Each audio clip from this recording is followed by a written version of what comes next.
Consider Sam Lotu-Iiga. Thank you, Mr. Speaker. Mr. Speaker, it's a pleasure to stand and talk to this bill, the Fair Trading Soliciting on behalf of Charities Amendment Bill.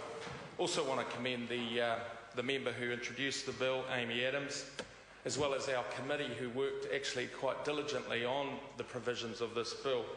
Sir, I just want to start by saying that the bill, as has already been explained across the House, is about increasing transparency and accountability for those third-party businesses, particularly that make it their affairs to collect funds on behalf of registered charities.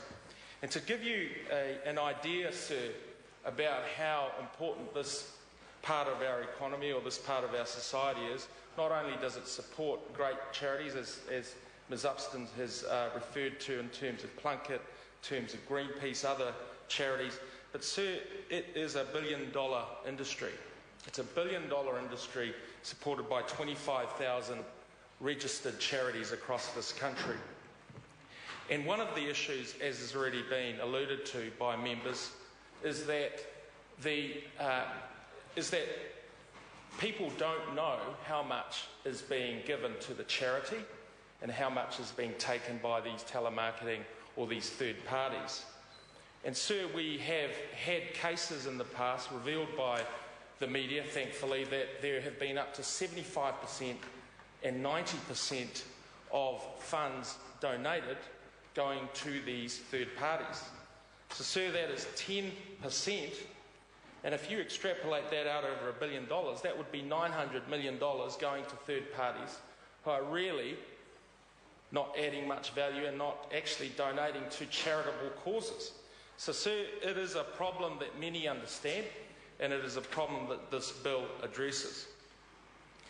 We also, sir, addressed within this bill, the original bill that came before us, actually set up a disclosure regime such that over 20% of funds raised would be disclosed to the public, and it would be disclosed in a way that was general, but over 50%, if 50% was used for the third party or these telemarketing groups, then it must be disclosed proactively. And so we had a number of charities that actually came in and argued against this particular clause, this key clause of the bill as first presented. And one of the reasons they said this was that often there was a huge amount of marketing up front in order to get clients, long-term clients that weren't just donating on the street, but clients that were prepared to pay monies over a number of years. And we took these submissions into account when we looked seriously at how this bill would be applied in practice. And sir, we could not, in good conscience, I suppose, impose the original regime as presented by Ms Adams. And so, sir, we've put the bill as a regulation-making power that allows officials, through Order in Council, as enabled by the Governor-General, to sign off on these regulations. And while everyone has said thus far that that's acceptable, I've got to say, as a legislator, I do that with great reluctance. And we should do it with great reluctance because we don't know what those regulation powers are today. We don't. We give a lot of that, we delegate a lot of that discretion to officials who work behind the scenes. I mean, my preference personally is for us as a parliament to table these regulations, the clauses, debate them and put them into law. But we couldn't find that solution. So I'm surprised my members opposite didn't make that point, because we struggled long and hard during the committee stage submissions over that particular point. But sir, having said that, I think the mischief behind this bill is important. I think we've all agreed upon that. And what it would do is that it would increase trust and confidence of those donating to charitable trusts.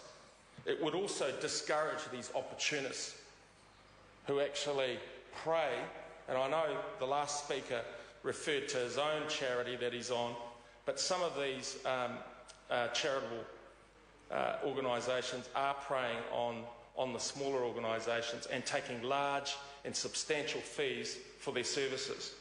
And all we're asking is, we're not here, I don't believe, to intervene in those transactions made by private parties, but all we're asking for is a little bit of transparency, a little bit of disclosure, such that those donating understand where their funds are going. And I don't think that's too much to ask, sir. And I think once we get that trust and confidence back into the donating process that New Zealanders go about every day, I think you will see more funds, more of that $1 billion in funds that go to charities actually go to those worthy causes in which people have originally donated their funds to. So, sir, wrapping up, I think I certainly support this bill. As I said, I do so with reluctance to making a regulation-making power, but it was the best solution that we came to at that point in time in the committee. I think that accountability and transparency will actually be a good thing for the sector and a good thing for those that prey on these charitable organisations. And I'm pleased that parties across this House are supporting this bill. I urge you all to vote for the bill, and certainly I'm looking forward to this coming to pass, whether it be through regulations or an enactment of this Parliament. Thank you. Gareth Hughes. Kia ora, Mr. Speaker. I'd like to take a very quick call on this bill. I'd like to acknowledge